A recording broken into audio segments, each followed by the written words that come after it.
Boa noite, mais um Café com Sêmio. Hoje eu vou falar sobre a opinião do especialista. A questão que a medicina baseada em evidências tanto bate, né? Sobre a opinião do especialista ser ali o último nível de evidência. Eu quero que vocês entendam o que eu vou falar, porque isso é muito importante. A opinião do especialista. Vocês estão me vendo bem? Peraí. A opinião do especialista. Para quem está me ouvindo no podcast agora, divulguem para muita gente. O podcast está batendo 3.000 cliques por mês. É bastante coisa. Está tendo um alcance muito legal. Tem gente que acaba me conhecendo pelo podcast sem sequer ter o meu Instagram como contato. Então, quem gosta do Café com Sêmio, quem gosta do podcast, divulguem aí. Lembrando também, para quem pergunta, que o curso, né, a plataforma Medicina Intuitiva, que contém o curso de diagnóstico sindrômico e os casos clínicos semanais, a gente vai abrir a inscrição em janeiro e vai ter uma programação especial que é segredo ainda, gratuita, com uma coisa que eu sempre quis fazer, voltada principalmente para médicos e alunos de medicina que têm interesse de fato em aprender medicina na beira do leito e em seguir, de alguma maneira, a carreira como preceptor ou docente. Vai ficar muito bom. O que eu quero falar hoje é sobre essa questão da medicina. A Cássia aí, puxando meu saco. O que eu quero falar hoje é sobre a questão da medicina baseada em evidências. Quando ela coloca a opinião do especialista como o nível de evidência mais fraco, né? Mais fraco. Todo mundo sabe que, sei lá, o nível mais alto aí são os estudos controlados, triplo cego, essa cacetada de informação toda que tem nesses estudos, que aí você tem informação mais robusta, mais substancial, né? Que em tese te deixaria apto a tomar uma decisão, tá? E aí quando fala, a opinião do especialista é o que tem de mais fraco. Só que, no mundo real, quando você não sabe o que faz, o que você fala? O que você faz? Você chama um especialista, né? Para ouvir a opinião dele. Então, qualquer pessoa que tem uma sensibilidade um pouco mais apurada, né, lembrando do Groucho Marx, aquele comediante americano, que tem aquela frase sensacional, né? Aliás, ele tem uma muito boa também que eu sempre falo, que ele fala que jamais se filiaria a um clube que o aceitasse como sócio, né? Então, como é que ele vai entrar num clube que aceita ele como sócio? Esse clube aí não presta, né? E aí, para o médico recém-formado, também preste atenção, hein? Se você gostaria de ser atendido por um hospital que te aceita como médico? Você gostaria de ser atendido por um serviço que tem você recém-formado como médico? Então, também é uma reflexão boa, né? Você gostaria que seu pai fosse atendido por você num hospital que te aceita? Olha lá, hein? Pensa nisso. E a outra frase dele que eu acho que cabe bem para isso é aquela famosa frase que diz: afinal, você vai acreditar em mim ou nos seus próprios olhos, né? Ou seja, um cara, ele rouba uma coisa na frente dos outros, tá? Rouba ali, e a pessoa vê ele roubando e ele fala, eu não roubei. E a pessoa fala, pô, mas eu vi você roubar. Ele fala, mas você vai acreditar em mim ou nos seus próprios olhos? É óbvio que essa questão é uma... a Luísa aí. É óbvio que essa questão é uma questão anedótica, né? E é um pouco extrema do cara roubando e tal. Mas essa questão de você vai acreditar em mim ou nos seus próprios olhos, ela cabe também para a questão da medicina baseada em evidências. Como que a opinião do especialista é a opinião que tem um nível de evidência mais baixo e, no final das contas, na prática, a gente quer sempre ter alguém experiente para dar uma opinião, né? Ou seja, é óbvio que no mundo real, a opinião do cara experiente, né, com o repertório de estudo que ele tem e com enfim, a prática que ele também desenvolveu e a experiência prática que ele tem, ele vai conseguir opinar melhor, né? Então tem que tomar muito cuidado na hora de você ficar negando ali o especialista no mundo concreto, quando na verdade a medicina baseada em evidências traz essa opinião do especialista como algo fraco nos seus moldes para fins de estudo e para uma representação ali, né, final, em papel, da conclusão do artigo, né? Não é uma conclusão do mundo real. No mundo real, o que mais tem valor é a opinião do médico experiente. É óbvio, né? Então, é isso, né? É assim que funciona a opinião de fato do especialista. E aí eu vou pegar aqui o Vieira Romero, que ele fala uma questão interessante sobre o diagnóstico, né? E aí, para a gente entender como é que se forma uma opinião de um especialista, né? E aí, isso é bem interessante. E lembrando que esse livro foi escrito em 1930 e poucos, numa época que não tinha medicina baseada em evidências, que David Sackett, o pai da medicina baseada em evidências, era um menininho, provavelmente, que não tinha a menor noção. Não tinha os estudos de Rancho-São Bernardo, por exemplo, que mostraram que as doenças cardiovasculares elas tinham relação com uma série de fatores de risco, como o cigarro, né? Não tinha, por exemplo, nenhum estudo mostrando que a aspirina tinha algum benefício na sua antiagregação plaquetária, nas doenças cardiovasculares também, né? Eu estou falando no mundo aqui que está mais próximo, né, do trabalho do Benton, né, que sintetizou a insulina e usou ali no Thompson e funcionou. E ali no caso a caso, diante dos olhos dele, ele viu um rapaz de 16 anos saindo do diabetes tipo 1, né, sem nenhum estudo, duplo cego, triplo cego. Ele foi lá, usou a insulina, um ortopedista, hein, e fez aquilo funcionar, né? Isso aqui está muito mais próximo dos antibióticos, que também não passaram pelo crivo da medicina baseada em evidências, e sim do teste ali em muitos soldados infectados na guerra, né? Então a gente está aí para um mundo onde o que você via com os olhos tinha uma proporção muito maior. E, de certa maneira, a medicina baseada em evidências ela acaba tirando a sua capacidade de julgar o que você está vendo, né? Porque, no final das contas, você coloca à prova o que você viu. Afinal, o que você vê não pode ser comparado com o que um estudo publica, né? E aí é complicado, né? Porque é óbvio que o estudo de caso ele tem muito menos robustez do que um estudo de coorte, né? Mas, pô, é através do caso a caso que você vai aprender medicina. E no final das contas, a sua vida não é uma coorte. A sua vida é uma sequência imensa de casos reais e concretos que vão aparecendo. Então você tem que tomar frente da sua vida médica. Você tem que ter autonomia dos seus casos, ao ponto de você passar a usar a medicina baseada em evidências como uma ferramenta e não como o seu próprio cérebro. E delegar as funções da sua prática médica para a medicina baseada em evidências, né? Eu não quero que você vire aquele médico que chega e fala, os estudos mostram, a medicina diz, os artigos... Não, eu vou fazer isso, né? E como é que isso se constrói? Voltando à questão da opinião do especialista, né? A opinião do especialista, pelo ponto de vista técnico da medicina baseada em evidências, ela é frágil para a publicação de trabalhos, né, quando comparada a um estudo grande, por exemplo, de coorte. Porém, no mundo real, na terça de manhã, diante de um caso concreto, é óbvio que o que vale é a opinião do cara, do especialista, né? E aí do especialista que eu estou falando é do expert. Né? Aí, meu amigo, é do expert, não é do cara ultra especialista. É o cara que está acostumado, entendeu? É o cara que está ali com a mão com calo, que pega na enxada, que vai trabalhar, né? A opinião desse cara, ela importa muito mais do que qualquer estudo, né? Porque, porra, é alguém de fato pensando diante de um problema real que vai usar os estudos como ferramenta.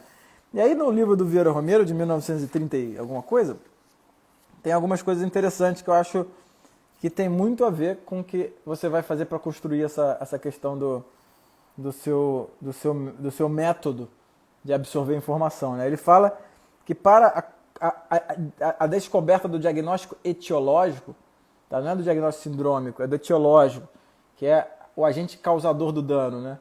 É aquele agente, é a bactéria tal, é o pneumococo, né? É a alteração, sei lá, autoimune ali, né? Para esse diagnóstico você tem alguns métodos interessantes.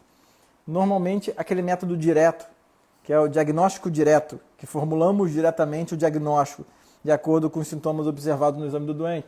Existem muitos quadros que você consegue formular um diagnóstico etiológico rapidamente e diretamente, sem muita margem para dúvida, né?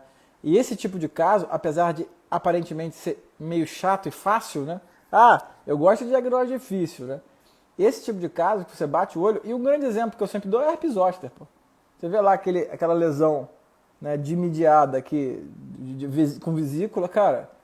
Eu estava hoje no hospital, conversando com a residente, vi uma moça com herpes zoster, cara. Assim, em menos de um segundo, sem conseguir transformar em palavra, você já olha e reconhece o agente etiológico. Aí você pensa assim, pô, mas isso aí não tem graça, porque é fácil. Mas esse método, que é o método direto, né, é o diagnóstico direto, ele é fundamental para a formação de banco de dados. Que banco de dados? O seu, pô. O seu, não é o banco de dados do estudo, né? Do estudo de cor. Não, não é. É o seu banco de dados. E como que você vem formando o seu banco de dados? Tá? É uma pergunta que você tem que se fazer. Você está prestando atenção? Ou você, diante daqueles casos de emergência, que você fica lá, pô, eu fico lá atendendo, tocando fichinha, é tudo chatinho, chatinho, chatinho. Cara, você vai aprender medicina é aí. É vendo um caso, batendo o olho, reconhecendo. Vendo um caso, batendo o olho, reconhecendo. Assim, quando você fizer isso 200 milhões de vezes, você vai ter um repertório de variações da mesma coisa que vai te ajudar muito para um diagnóstico difícil. Todo o processo de diagnóstico difícil envolve uma estranheza. E uma estranheza que nasce a partir de um repertório próprio. Tá? Não nasce a partir de um estudo. É um repertório próprio. Aquele seu repertório de pneumonias, de crise de asma, de edema agudo. É esse repertório que ele vai te permitir que você estranhe um quadro respiratório atípico. Entendeu? Não é um estudo de uma doença rara. Tá, vou estudar aqui a doença rara, tal. Não. Ver a mesma coisa, o mesmo agente etiológico se manifestando dezenas e dezenas e dezenas de vezes na sua frente, tá? Dia após dia, meses após meses, anos após anos. Se você conseguir moderar, né, dominar os seus desejos de sair daquilo ali, se você tiver paciência em entender que medicina se aprende na força, né? Não na força física, mas na força mental, espiritual, de estar ali todo dia vendo a mesma coisa. Tá? É assim que você aprende medicina. É assim que se constrói a opinião do especialista. Tá? A opinião do expert é vendo a mesma coisa 1 bilhão de vezes. Né? E aí você consegue, então, através do método direto, que é identificar aquela coisa de novo, um monte de vezes. Por exemplo, eu atendi Covid, na época do Covid aqui. Né? Então eu atendi mais de 500 pacientes com Covid que me procuraram no meu consultório, né? Procuraram o Bruno aqui, não foi porque procuraram o hospital. Cara, teve um dia que eu atendi, eu acho que o dia que eu atendi mais pacientes com Covid, eu atendi 37 num dia. Que sinceramente é pouco, perto dos pneumologistas, perto de outros médicos, que atenderam muito mais, né? Mas, pô, essa foi a minha história com Covid. Eu já sabia que era Covid, né? Porque, porra, tá no meio da pandemia. E eu tava vendo ali, de novo, mais uma manifestação de uma doença que, pelo método direto, eu sabia que era. E eu consegui, com isso, montar um repertório. Tá? E hoje eu já tenho uma expertise com Covid, né? Uma expertise construída durante a pandemia, né? Por ter atendido centenas de pacientes com Covid, com coronavírus. Né? E tem também o método, e aí são 2 métodos interessantes. O método diferencial, que é o diagnóstico diferencial. Estabelecemos diante do caso hipóteses possíveis e sobre cada uma fazemos considerações, passando em revista os dados positivos ou negativos apresentados pelo doente, eliminando os diagnósticos menos prováveis e adotando a hipótese que melhor ajusta ao caso clínico. Em regra, devemos aceitar a hipótese que representa o diagnóstico menos complicado. Esse texto é fantástico, porque nesse momento você precisa, e presta atenção, você precisa do que os seus olhos viram e que a medicina baseada em evidências, mal interpretada por você, diminui o valor. Não é ela que fala que a opinião do especialista vale menos? Se você nem é especialista, o que vale a sua opinião? PN, né? Mas olha só o que ele fala. Estabelecemos diante do caso hipóteses possíveis e sobre cada uma fazemos considerações, passando em revista os dados positivos e negativos apresentados pelo paciente, eliminando os diagnósticos menos prováveis. Você só vai ser capaz de formular diagnósticos diferenciais, né? Eliminando os diagnósticos menos prováveis e levando em consideração o que fala a favor de uma condição, o que fala contra, se você já viu essas coisas acontecendo. Se você já teve paciência para ficar horas e horas e horas e dia após dia atendendo as mesmices. As mesmices vão te fazer dizer, isso aí tem mais chance de ser TEP. Não, se por um lado esse paciente está dispneico, por outro lado tem isso aqui. É um edema agudo. Pô, mas ele não tem ortopneia. Se você não viu esse bando de coisinha, você não consegue construir o diagnóstico presuntivo, exatamente, que o Juan falou. Né? Você não vai conseguir ter. Então, no final das contas, o que mais importa é a opinião de quem já viu um monte de vezes as coisas simples. Né? Porque vai precisar um dia levar para o método diferencial e colocar na balança. Se você não tem nada no seu repertório, como é que você coloca na balança, né? E aí, por último, ele fala, né, que se o método diferencial ele fala em hipóteses possíveis, o refinamento desse método é o diagnóstico de probabilidade. Tá? Que aí entra o que ele já falou aqui, né? Que é você aceitar a hipótese que representa o diagnóstico menos complicado. Menos complicado do ponto de vista clínico, né? Ou seja, é mais fácil aparecer a manifestação comum de uma doença comum, depois a manifestação incomum de uma doença comum, depois a manifestação comum de uma doença incomum e, por último, a manifestação incomum da doença incomum. Né? Então, por probabilidade, é mais fácil uma tuberculose se apresentando de uma forma típica do que um lúpus da forma típica. Tá? É mais fácil uma gripe se apresentando de uma forma atípica do que um Churg-Strauss da forma típica. Né? E aí um lúpus ou um Churg-Strauss de forma atípica é quase impossível. Né? Não é que seja impossível de fato, é quase impossível. Né? E aí você, com o tempo, consegue montar, nos casos difíceis, um banco de probabilidade. Tá entendendo como é que funciona o negócio? São anos e anos e anos vendo as mesmices, montando um repertório, para quando chega um caso que você não é capaz de identificar, você consegue colocar na balança, tá? E aí você consegue usar esse repertório para botar peso na balança e elencar o diagnóstico menos complicado e mais provável. E aí entra a probabilidade. Essa é a opinião do especialista. O que o especialista consegue, o expert? O que o expert consegue fazer? Ele consegue valorizar o que ele viu na vida dele, tá? Diante de um caso real, usando as melhores evidências científicas, não sendo refém delas, né? E dizendo o que é menos complicado e mais provável de ser. É por isso que você recorre a um especialista.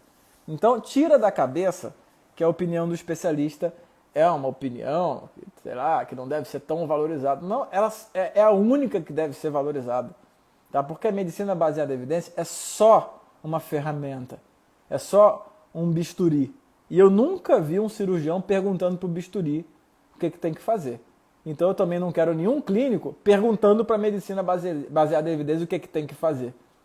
Tá entendido? Então valorizem a opinião do especialista.